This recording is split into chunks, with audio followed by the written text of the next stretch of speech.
Hi everyone to hi. ఈరోజు ఈనాడు పేపర్లో ఒక ఆర్టికల్ వచ్చింది. దేని గురించి అంటే బ్రిటన్ ఎలక్షన్స్ గురించి.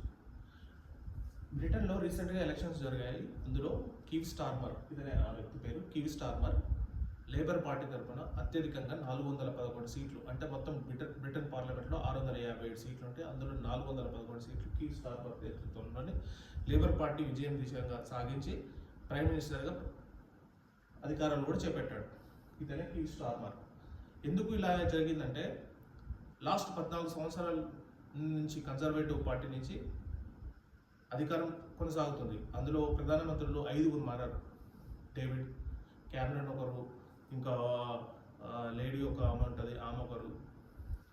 లాస్ట్కి వచ్చేసరికి ఋషి సునాక్ అంటే ఎవరు, ఇన్ఫోసిస్ నారాయణమూర్తి అల్లుడు, అందరికి తెలిసిందే.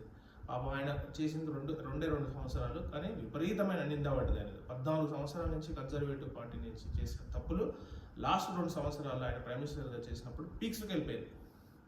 దానివల్ల ఆయన ఆ పదవి నుంచి వైదొలగాల్సి వచ్చింది. ఆ పార్టీ కన్జర్వేటివ్ పార్టీ ఓడిపోయింది 14 సంవత్సరాలు. కానీ ఈడ గమనించాల్సింది ఇంకో విషయం ఏంటంటే, ఈ లేబర్ పార్టీ అనేది కమ్యూనిస్టు భావజాలం ఉన్న పార్టీ.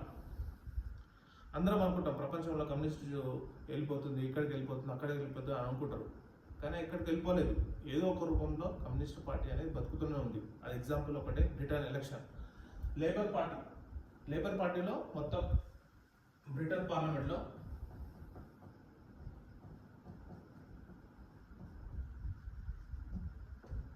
657 సీట్లు ఉన్నాయి. అందులో 411 సీట్లు లేబర్ పార్టీ అండ్ 121 సీట్లు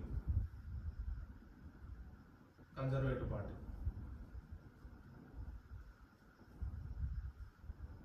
సో లేబర్ పార్టీ అంటే జనరల్గా కార్మిక సంఘాలు, అంటే మన ఇండియాలో చూసుకుంటే కార్మిక సంఘాలకు సంబంధించిన ట్రేడ్ యూనియన్స్ కానీ, ఇప్పటికి కూడా ట్రేడ్ యూనియన్స్ కమ్యూనిస్ట్ పార్టీలో బలంగా ప్రభావితంగా ఉన్నాయి.